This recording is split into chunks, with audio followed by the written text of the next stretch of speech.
continuamos entonces en el Innova Bio Bio, el encuentro 2025 de innovación en Suractivo, y me encuentro con Nicola Serantoni, que es uno de los referentes de la innovación de origen italiano, pero que usted mismo dice que ya es un español más. Eso es. Y es fundador de Ecologing, Sí. ¿verdad? Que busca promover la economía circular, ¿cierto? Ya lleva un poco más de 15 años ya en este rubro y promoviendo la economía circular. Bueno, cuéntenos un poco cómo y por qué surge Ecologing. Sí, bueno, surge por una experiencia que yo suelo llamar mística, ¿no? En donde me encontré con una tortuga a pocos metros de la orilla en México y dije, quiero que mis hijas, o mi hija futura, pueda llegar a ver lo mismo que estoy viendo yo en vez de verla en un museo de historia natural, ¿no? Y ese clic, ese cambio de chip me hizo plantear que se necesitaba un cambio en la industria. Yo venía de la ingeniería industrial y me habían enseñado cómo se fabrican las cosas, pero no cuál es el impacto de lo que nosotros fabricamos y lo que consumimos, ¿no? Entonces la idea era incorporar el ecodiseño en lo que era la industria y vi que había una oportunidad importante de negocio porque las empresas no la estaban considerando. La mayoría de las empresas no la estaban considerando. Todavía sigue siendo un negocio interesante porque sigue haciendo falta, ¿no? Todavía hay poco conocimiento del tema de la economía circular y del ecodiseño y es importante que se empiece ya a difundir.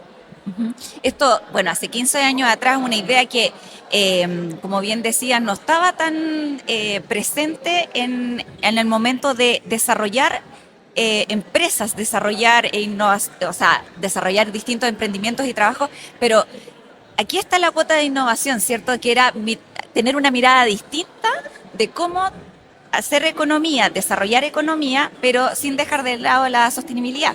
Eso es. De hecho, los primeros años fueron difíciles en este sentido porque cuando tú pretendes vender algo por el cual las empresas o los clientes no tienen percepción, es muy complicado, ¿no? Entonces, se tardaron unos años en crear también la conciencia y la conciencia de que existe el problema, ¿no? Hasta ahora, digamos que han venido varias crisis que han ayudado a que las empresas se pongan un poco en el orden de ideas de que hay que cambiar, ¿no? Entonces, digamos que fue una apuesta por el tema de la sostenibilidad y la economía circular, porque realmente es el único camino que tenemos. Entonces, como suelo decir últimamente, o vamos por las buenas o vamos por las malas. Por lo tanto, si estamos esperando que llegue la ola y nos atropelle, pues vamos por las malas. Entonces, mi misión desde hace 15 años es tratar de avisar a la persona que se ponga en el traje de surf y que empiece a surfear la ola porque está viniendo. Y de hecho, las diferentes crisis que ha habido en los últimos años demuestran de que nuestras cadenas de valor, nuestros tejidos empresariales son muy frágiles y necesitamos prepararnos para esto. Ahora, ¿cómo esto un poco se ve que está como de moda, el tema de la economía circular, que sea sustentable, todo, pero cómo poder concientizar que es más que una moda, es más que algo del momento, sino que es algo que trasciende y que va a definir en definitiva nuestro futuro? Por supuesto, la cuestión es que ha habido una transición en el relato de la sostenibilidad.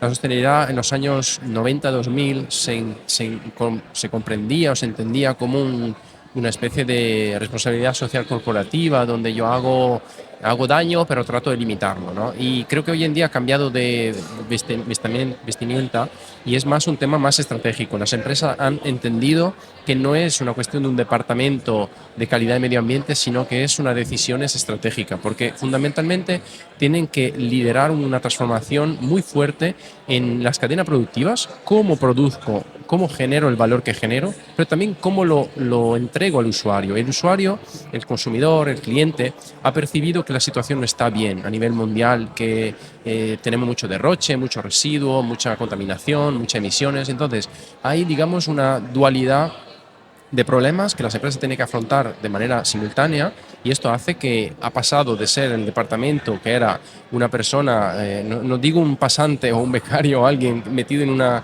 habitación encerrada sin ventanas haz algo, a los niveles altos de la empresa, porque esto ya es cuestión de no solo de supervivencia de la empresa, sino de ser relevantes en el tiempo. Y en ese sentido, ¿cuál es el principal mensaje que tú tratas de entregar como de manera directa? Si súbanse a esto porque si no, la ola los va a pillar, como decir. Bueno, los mensajes son siempre, hay que encontrar una forma astuta de poder entrar, ¿no? Esto es como un caballo de Troya, ¿no? Donde hay que encontrar los argumentos para que se escuchen, ¿no? Creo que el éxito que ha habido de la economía circular en los últimos años es que se dejó el relato muy ambientalista de los pingüinos, de cosas muy lejanas, ¿no? Y se habló y se sigue hablando y se empezó a hablar de tema de vulnerabilidad, de riesgo de cadenas de suministro. Todo eso creo que permitió al troyano entrar, pero yo creo, estoy convencido, y esto suena un poco poético quizás, que un cambio personal y humano es necesario en la alta directiva de las empresas porque no podemos convencerles solo con cuestiones económicas. Es decir, es verdad que la economía circular sigue siendo economía, sí, pero si pretendemos hacer economía circular de la misma manera que hemos afrontado la economía hasta ahora, pues vamos a caer en el mismo problema de antes, que es poner lo económico siempre por encima de las cosas. Y hemos visto que eso no funciona. Por lo tanto, hay que encontrar una forma de hacerlo. Culturalmente hay que mejorar la comprensión del problema. Por lo tanto, en todos estos años la idea es hacer ver a las empresas, profesionales e instituciones que necesitamos cambiar, pero también dotar de herramientas. Entonces, dotar de medios y métodos y un conocimiento mínimo por lo menos para que las empresas sientan que pueden cambiar las cosas. Entonces, yo creo que hay que combinar estas dos cosas. Es un mensaje, por lo tanto, inspiracional por un lado, importante. Si no emocionamos, si no inspiramos, no tenemos cambio. Y por el otro, pero también hay que dotar de herramientas y de cómo hacerlo. Claro. Ahora, dentro de todo esto hay muchos conceptos y hay un concepto que no sé si tú me puedes ayudar a describirlo, a explicar el EcoCanvas. Sí. Sí. Sí, bueno, el EcoCanvas es una modificación del Business Model Canvas, que es una herramienta visual que se lanzó ya en el 2010 y que ha revolucionado el mundo del emprendimiento, de las empresas, porque era una forma visual de representar la forma en que funcionan las empresas y la forma en que generan valor, la forma en que genera propuesta de valor y la entrega al usuario. El EcoCanvas, en el 2012, hace 12 años, inventamos esta modificación que pretende explicitar el rol que tiene el medio ambiente, sobre todo el medio ambiente, pero también la parte social, en los modelos de negocio. Y todo esto ha llevado a una evolución en los últimos años que nos ha llevado en 2022, hace 2 años, 3 años, a crear un método basado en EcoCanvas que se llama Circular Sprint, EcoCanvas, que es un método ágil de 4 etapas que permite acompañar a la empresa en diferentes fases de análisis cualitativa muy rápida, porque es una cosa que se hace en pocas semanas, y le permite identificar elementos de mejora y generar ideas y propuestas de transformación circular. Ah, bueno, es algo que suena complejo, pero que es netamente muy necesario para el desarrollo de las innovaciones también que sean sostenibles, que es un poco el propósito de la charla que tú diste y de la difusión que estás haciendo acá en este encuentro. ¿Qué te pareció de momento la oportunidad que tiene una región, un lugar del mundo tan pequeñito, de poder someterse a este tipo de encuentros y aprender de la experiencia internacional? Sí, digamos que lo pequeño no quita lo valiente, no sé si se diría así, pero creo que lo que yo he visto es que en los territorios que tienen una identidad muy marcada y que tienen un alcance manejable, son los territorios más innovadores. Entonces, se me ocurre en la cabeza, no sé, País Vasco en España, Cataluña, Andalucía también, o Holanda, por ejemplo, que es un país muy chiquitín y que tiene que luchar con el hecho de no tener espacio, ¿no? Por ejemplo, o Eslovenia, ¿no?